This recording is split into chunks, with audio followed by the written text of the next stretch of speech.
Hello and welcome to a new workflow breakdown video. My name is Ken and I'm a design advocate at Weave, and Figma Config is right around the corner and I need to make sure that I've got an amazing outfit ready. So I built a virtual trial machine to make sure I've got the right config. If you don't know anything about Figma Weave and you just want to have a plug and play system, don't worry, I'll also show that at the end of the video. In this specific workflow, I have set up 7 different import nodes on the left hand side in which you can upload your portrait image and 6 different items. Now it doesn't matter what type of item you want to upload, so if you want to go with a Tamagotchi, if you want to go with an old school Walkman, please feel free to add that here because you've got the full freedom to do so. We wanted to build this workflow and make sure that people can just wear whatever it is that they want to wear and bring. Once you've uploaded your different outfit pieces, you can then go into the next step and then remove the background.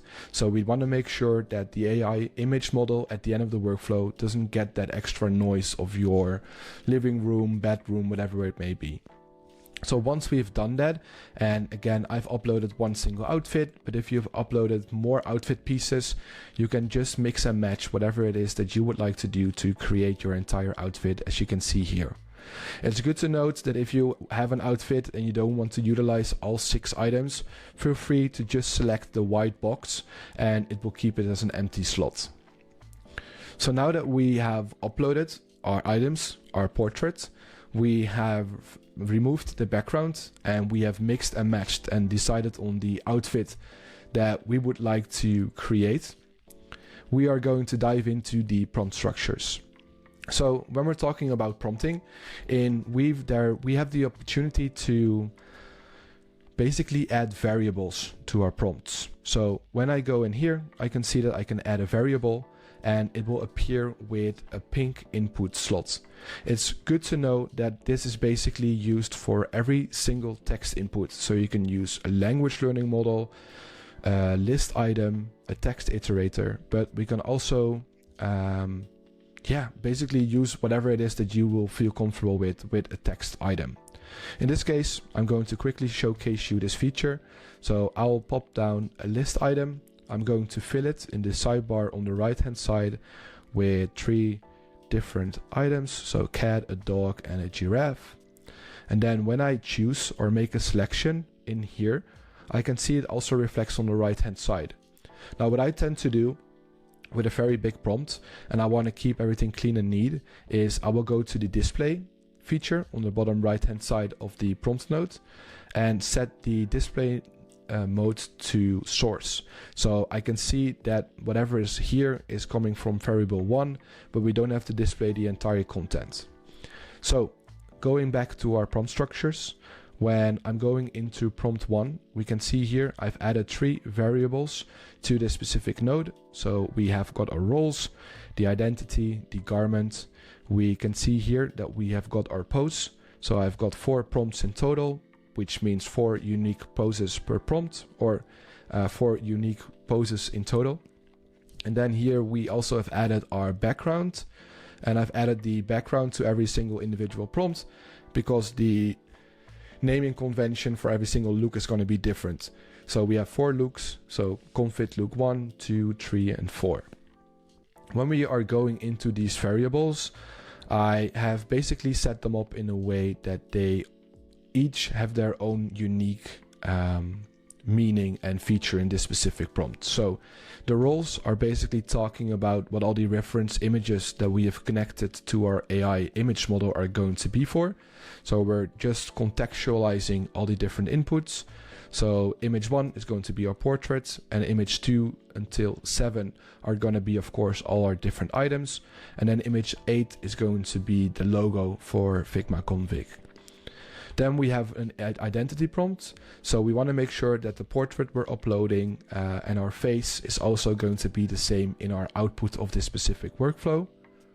Then we are talking about the interaction the garment will have in this workflow. So we want to work with inner layers, outer layers, and of course you guys have the full freedom to upload whatever it is that you would like to do. So we do have to work with certain rules to make sure it also is going to work in that way. So please feel free to go into the link in the description for this specific workflow and read everything in depth if you want to learn on how I am setting up prompts. So now that we have gone through uploading our portraits, different items for our outfit, we've removed the background, created our outfit, then have basically set up our prompt structures. And again, you don't have to touch the prompts, they're also predefined. But if you are a marketing agency, a fashion brand, or you're doing DTC content, please make sure to just take this workflow and make it your own. It is made in this instance for Convid, but it's basically a virtual trial machine that you can use for any type of context. Then on the right hand side, I've already ran the workflow. So as you can see here, we've got our model. We're communicating that it's going to be Convid look 2. We can see that the poses are different. We can see that the logo is appearing on the bottom left hand side. And we have got nice item slots showcasing all the different unique items you've added to this specific image. Now, as promised in the beginning of the video, we also have a plug-and-play system, and I will dive into how you can set up your workflow on the Canvas overview so that you've got the perfect tool setup in which you will have your own plug-and-play system. Now, something I forgot to mention, I've also added this small feature in which you can choose your own aspect ratio. So let's say I want to post something on Instagram and LinkedIn, and I can see that the portrait ratio is going to be 4:5, which is then also the aspect ratio I've set here to get and create these different images. Now, how do we set up our plug and play system? I can see here that I've got 7 different import nodes, which require an input. So we can expect these nodes to appear in our tool feature. Now, there's like prompt structures that are already predefined and you don't have to change. So I don't want them to appear in the tool overview. And how you can do that is basically click the 3 different buttons to unlock or lock, in this case, the specific nodes that you don't want to appear or have appear in the tool overview.